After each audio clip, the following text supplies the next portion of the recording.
Iran और America के बीच फिर से तनाव बनता दिखाई दे रहा है। एक धार्मिक कार्यक्रम के दौरान ईरान के सुप्रीम लीडर आयतुल्ला खामनेई ने साफ कहा है कि अमेरिका चाहता है ईरान उसकी आज्ञा का पालन करे। आगे जानेंगे क्या है पूरा मामला। वहीं गजा और इसराइल में फिर से नया टकराव हुआ है। खबरें बता रही है कि हालात एक बार फिर बिगड़ रहे हैं।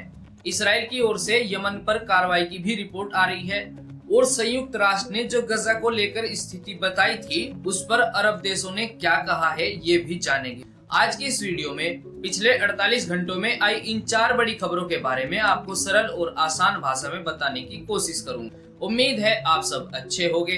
मेरा नाम है सलमान और आप देख रहे हैं मेरा यूट्यूब चैनल दी सलमान हसन। खबरें अहम होने वाली है, गुजारिश है वीडियो पूरा जरूर देखें। इस वक्त ईरान और अमेरिका के बीच नया तनाव दिखाई दे रहा है। खबरें सामने आई है कि सुप्रीम लीडर आयतुल्ला खामनेई ने कहा कि अमेरिका चाहता है कि ईरान उसका आज्ञाकारी बना रहे। अल जजीरा की रिपोर्ट के मुताबिक खामनेई ने इसे एक बड़ा अपमान बताया और कहा कि ईरानी लोग इसका विरोध करेंगे।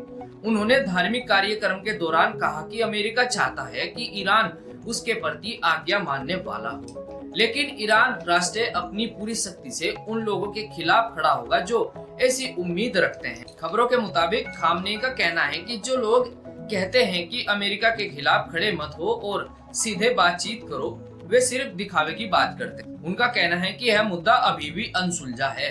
खबरों के अनुसार यह बयान तब आया जब ईरान और यूरोपीय देशों ने परमाणु समझौते पर बातचीत फिर से शुरू करने पर सहमति जताई है।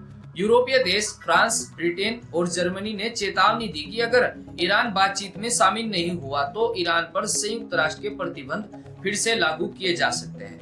मंगलवार को इस मामले को लेकर बातचीत होने की संभावना जताई जा रही है। खामनेई ने कई बातें कहते हुए ईरानियों से एकजुट रहने की अपील की ताकि देश दबाव में न आए और अमेरिका के प्रयासों का डटकर सामना कर सके। यानी जिस तरह की खबरें सामने आ रही है उससे साफ लगता है कि ईरान अमेरिका के दबाव को खारिज कर रहा है और यह भी साफ कर दिया है कि वह किसी के प्रभाव में नहीं आएगा। अब देखना यह होगा कि यूरोपीय देशों के साथ होने वाली परमाणु वार्ता से हालात किस तरह सामान्य होते हैं।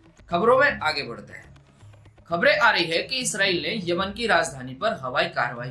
रिपोर्ट्स के मुताबिक राष्ट्रीय परिसर और मिसाइल ठिकानों पर हमला किया गया। द जेरूसलम पोस्ट के अनुसार रविवार दोपहर इस्राएली एयरफोर्स ने यमन की राजधानी सना पर हवाई कार्रवाई की।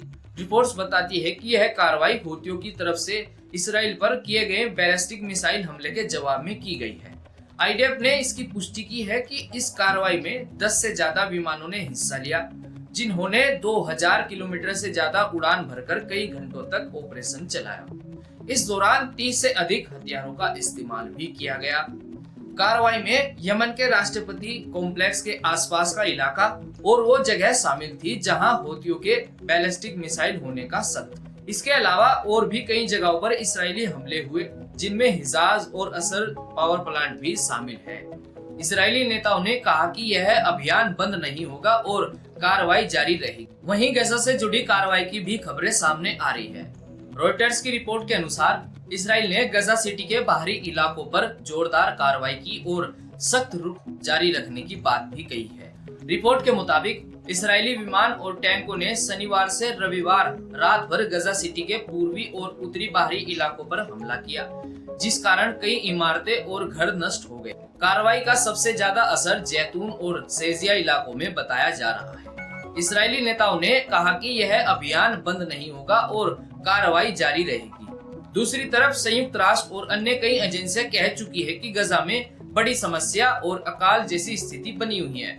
मैंने अपनी पिछली रिपोर्ट में भी इस खबर का जिक्र किया था, लेकिन गजा पर आई इस बड़ी समस्या जिसे अकाल स्थिति बताया जा रहा है, उसे लेकर प्रधानमंत्री नेतन्याहू ने निंदा करते हुए कहा कि ऐसा कुछ नहीं है।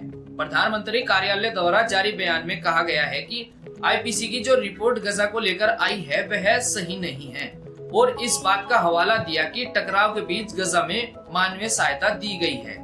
वहीं सऊदी अरब ने अकाल की स्थिति पर आई आईपीसी रिपोर्ट के बाद चिंता व्यक्त करते हुए कहा कि गजा में बिगड़ती मानवीय स्थिति अंतर्राष्ट्रीय समुदाय पर एक दाग की तरह बनी रहेगी। सऊदी विदेश मंत्रालय ने इस बात की अपील भी की है कि गजा की इस स्थिति को खत्म करने और इसराइल की तरफ से फलस्तीनियों के खिलाफ जो किया जा रहा है उसे रोकने के लिए संयुक्त राष्ट्र सुरक्षा परिषद तुरंत दखल। रिपोर्ट के मुताबिक कुवैत ने भी गजा को लेकर प्रतिक्रिया दी।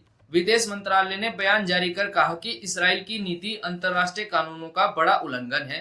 कुवैत ने कई बातें कहते हुए अंतर्राष्ट्रीय समुदाय और सुरक्षा परिषद से अपील की है कि गजा में मानवीय सहायता तुरंत पहुंचाने की अनुमति दी जाए और इसराइल जो कुछ कर रहा है उस पर कार्रवाई की जाए। यानी एक तरफ ईरान और अमेरिका में फिर से तनाव बढ़ रहा है, वहीं गजा को लेकर इसराइल ने कार्रवाई शुरू कर दी है और अंतर्राष्ट्रीय स्तर पर इस बात की मांग की जा रही है कि गजा में अकाल जैसी स्थिति को समाप्त किया जाए। दोस्तों, दिन पर दिन हालात नाजुक होते जा रहे हैं। देखना यह होगा कि आने वाले दिनों में और क्या बदलाव देखने को मिलते हैं। आज की खबरों में इतना ही। मिलते हैं नई खबरों के साथ, तब तक के लिए मुझे दीजिए इजाजत।